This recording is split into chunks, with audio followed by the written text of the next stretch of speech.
The average American retires at 62 and dies at 78. That's 16 years. But let's be honest about what those 16 years actually look like.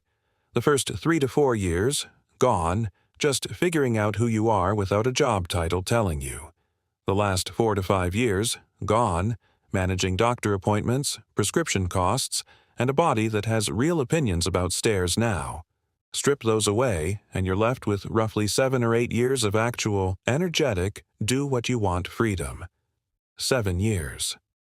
After 40 years of waiting. After 40 years of saying, "We'll do that someday." After 40 years of promising yourself that the real living starts later. And the system sold you that deal as the goal, as the finish line, as success. I'm Rickard, and today we're talking about something that completely rewired how I think about time, money, and what a well-built life actually looks like. Mini retirements. Not early retirement, not the FIRE movement, not quitting your job to sell handmade candles online. Something different and something most people have never seriously considered because they're too deep in the traditional model to question it. Stick with me, because halfway through this video, I'm going to show you a specific number that completely changes the math on whether you can or cannot afford to do this. Here's what traditional retirement actually looks like when you strip the brochure off it. You work from roughly 22 to 65. That's 43 years. During those 43 years, your peak earning window, the years when you make the most money, carry the most authority, and move with the most confidence, land somewhere between 45 and 54. And here's the part nobody puts in a retirement planning seminar. The years when you finally have real money are the same years when your kids are already out of the house, your parents might be starting to need you, your body has started sending you very specific feedback about certain activities, and the trips you put off for someday are starting to feel less like someday and more like probably not. You reach 65 with a 401k, a Social Security check, and a bucket list that no longer matches the version of you that wrote it. This isn't pessimism. This is biology intersecting with financial planning. They don't line up. They never did. We just weren't supposed to notice. A mini-retirement is a planned, intentional break from work, usually 1 to 6 months, taken at strategic points during your career, rather than hoarding every drop of freedom for the end. You're not quitting. You're not retiring early. You're distributing your life across the whole timeline instead of stacking it all at the finish line. Could be at 29 before kids enter the picture. Could be at 37 after a brutal 3-year stretch at a high-pressure company. Could be at 43 because your kids are 10 and 8 and you want a whole summer with them while they still want to spend a whole summer with you. The timing is yours to set. The point is, you stop deferring and start designing. Before you say you can't afford it, hold that thought for exactly one more section. Let's use a real example. You earn $75,000 a year. You take one mini-retirement, 3 months, at age 35. Lost income, roughly $18,750. Add your living costs during that break, say $6,000 if you're being thoughtful about it. Total cost of that break, around $25,000.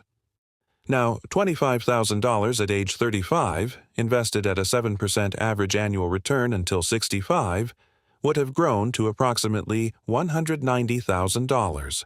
That's the opportunity cost. I'm not hiding it or minimizing it. It's real money, and you should know it going in.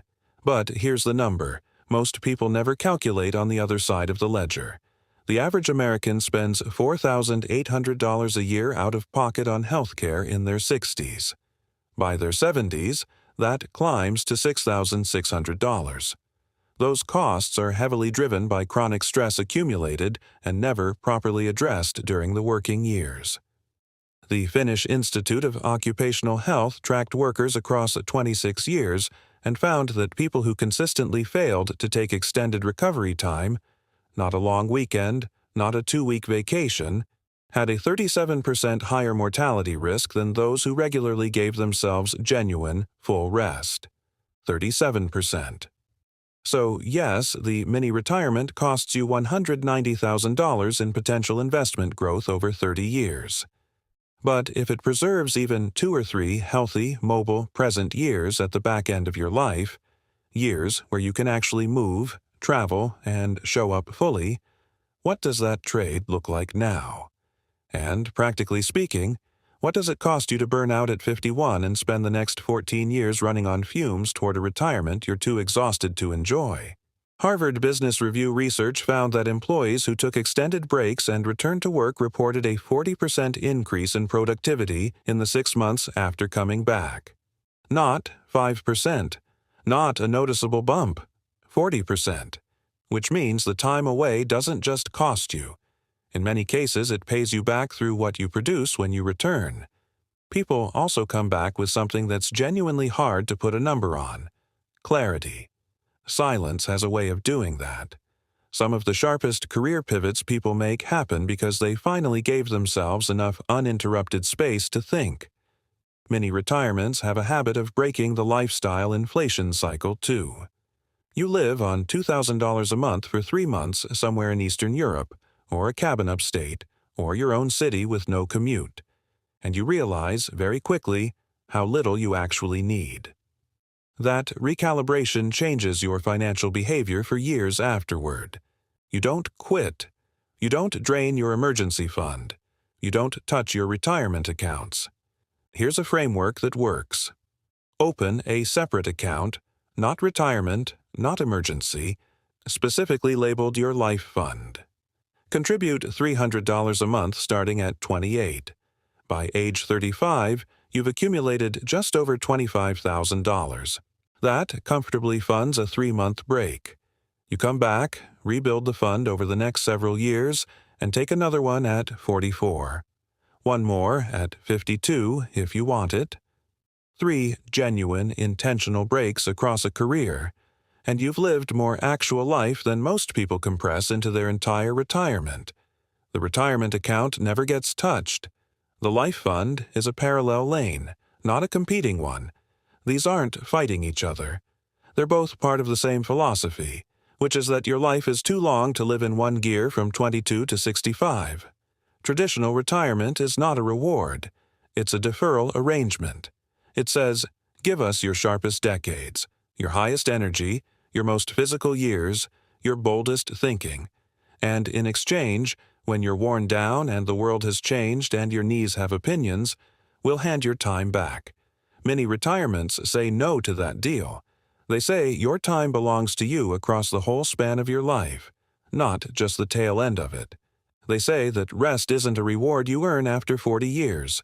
It's a tool you use to stay alive and sharp and worth something for 40 years.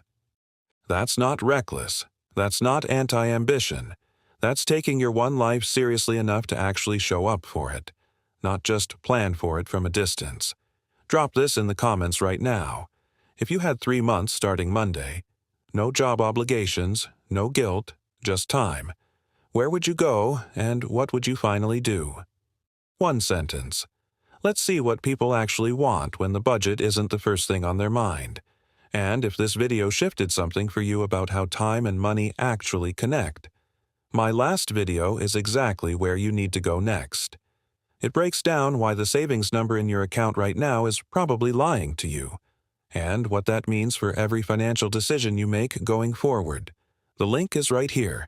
Watch that one next. I'm Rickard. Think differently about money. See you in the next one.